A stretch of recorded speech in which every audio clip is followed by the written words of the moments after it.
Assalamualaikum warahmatullahi wabarakatuh. Nama saya Anissa Amalia dari 1198.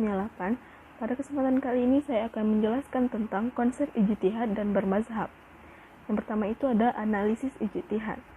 Ijtihad menurut bahasa artinya kesungguhan atau sepenuh hati atau serius.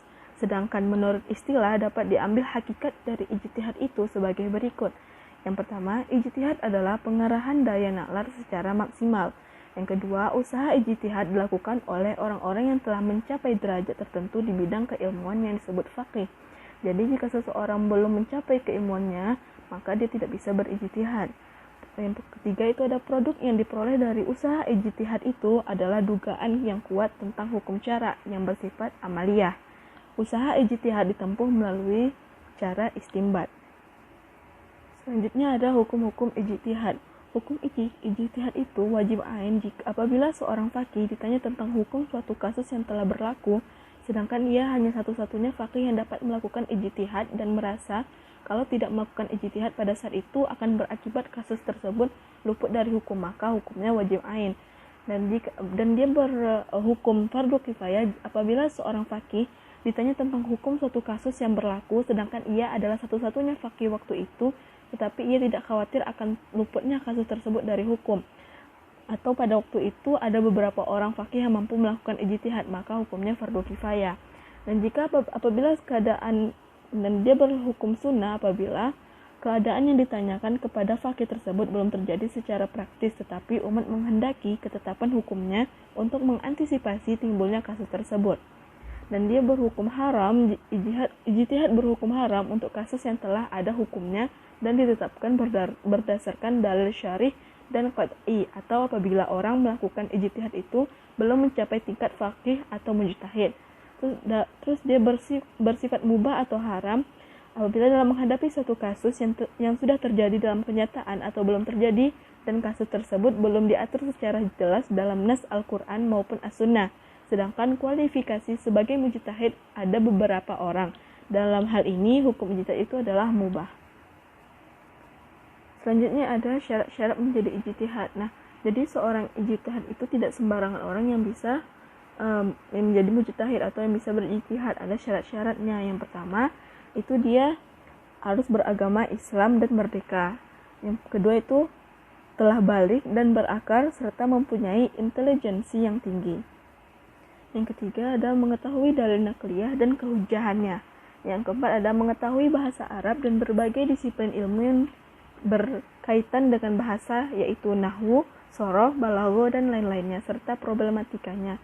Hal ini antara lain karena Al-Quran dan As-Sunnah ditulis dengan bahasa Arab.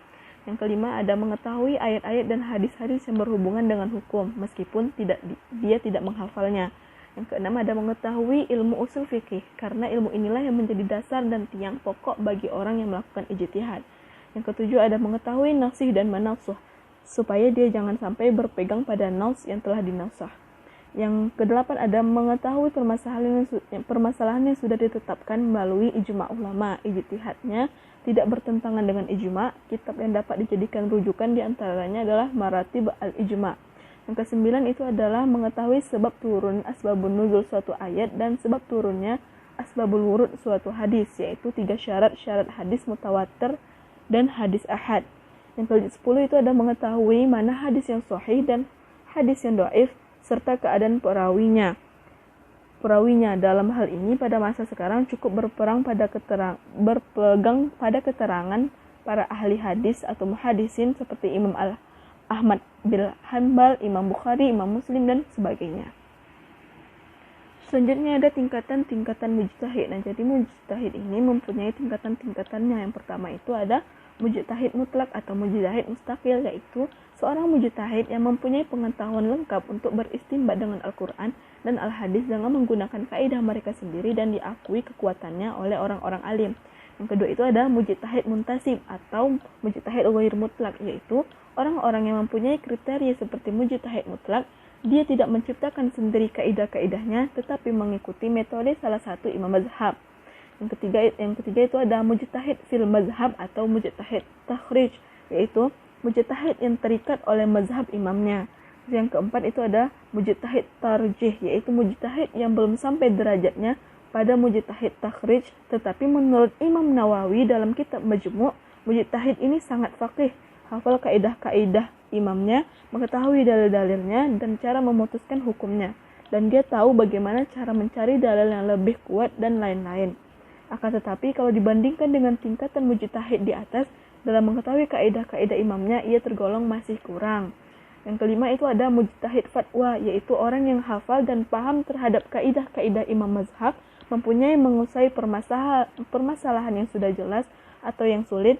Dia masih lemah dalam menetapkan suatu putusan berdasarkan dalil serta lemah dalam menetapkan qiyas. Selanjutnya ada analisis konsep bermazhab. Mazhab menurut bahasa adalah pendapat, kelompok, aliran yang bermula dari pemikiran. Menurut istilah, mazhab adalah ijtihad seseorang imam dalam memahami suatu hukum fikih. Pada dasarnya, mazhab-mazhab ini timbul karena perbedaan dalam memahami Al-Quran dan Al-Hadis yang tidak bersifat absolut. Para mujtahid yang mendapatkan pahala adalah yang benar-benar mempunyai keahlian dan memenuhi syarat untuk melakukan ijtihad. Bagi mereka yang tidak mempunyai keahlian melakukan ijtihad, maka haruslah taklid atau mengikuti pendapat yang telah ditetapkan oleh para imam mazhab. Terdapat 4 mazhab besar yang kita ketahui. Yang pertama itu mazhab Hanafi. Nah, mazhab Hanafi ini didirikan oleh Nu'man bin Sabit yang lahir di Irak pada tahun 80 Hijriah atau 699 Masehi. Yang kedua itu ada mazhab Maliki, didirikan oleh Malik bin Anas bin Malik bin Abi Amir al-Ashbahi atau Imam Malik. Yang ketiga itu ada mazhab Syafi'i. Nah, mazhab Syafi'i ini biasanya orang Indonesia banyak beranutkan mazhab Syafi'i, yaitu mazhab Syafi'i ini didirikan oleh Muhammad bin Idris Asy-Syafi'i bin Utsman bin Syafi'i Al-Hishami Al-Quraisy Al-Mutalabi. Yang keempat itu ada mazhab Hambali. Mazhab ini didirikan oleh Ahmad bin Muhammad bin Hambal atau Imam Hambali. Selanjutnya ada klasifikasi bermazhab. Yang pertama itu ada taklid. Hakikat taklid. Taklid itu adalah beramal dengan mengikuti ucapan atau pendapat orang lain. Pendapat atau ucapan orang lain diikuti tidak bernilai hujjah.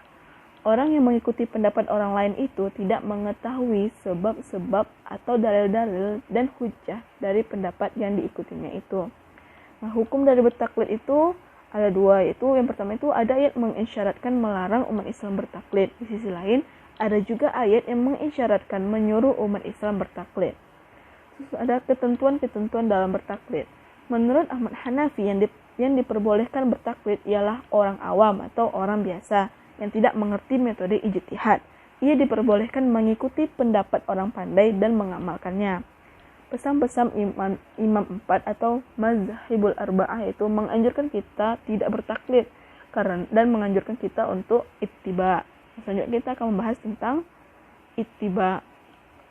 Ittiba itu sendiri mempunyai arti bahasa yaitu mengikuti. Sedangkan menurut istilah, definisi ittiba adalah menerima atau mengikuti perkataan orang yang mengatakan sedangkan mengetahui atas dasar apa ia berpendapat demikian. Hukum ittiba itu adalah seorang mukmin wajib mengikuti ittiba kepada Nabi Muhammad SAW supaya setiap perbuatan sesuai dengan tuntutan Allah dan Rasulnya. Adapun ittiba kepada selain Nabi diperintahkan dalam Islam, yaitu ittiba kepada para ulama sebagai pewaris Nabi. Tujuan ittiba itu sendiri berdasarkan hasil analisis bahwa itu perbuatan yang utama, bahkan wajib hukumnya. Bagi umat Islam yang tidak mampu berijtihad sendiri, tujuannya berijtihad sendiri. Tujuannya ialah agar setiap orang yang beriman atau mukmin dapat mengamalkan ajaran agama Islam berdasarkan pengertian dan kesadaran sendiri.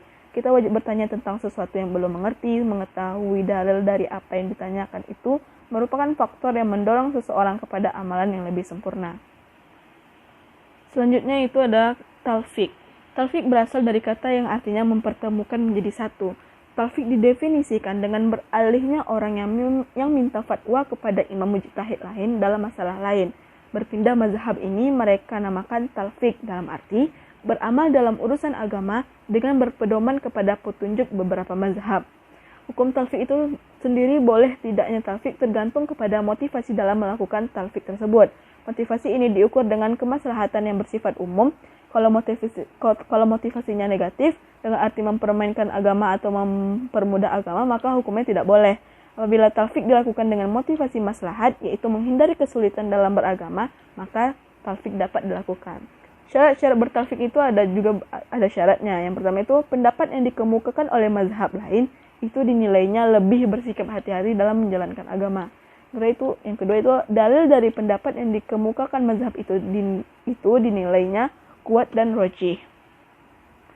Sekian yang dapat saya sampaikan tentang ijtihad dan analisis ijtihad dan bermazhab. Apabila ada kesalahan mohon dimaafkan. Wabillahi taufiq wal hidayah. Wassalamualaikum warahmatullahi wabarakatuh.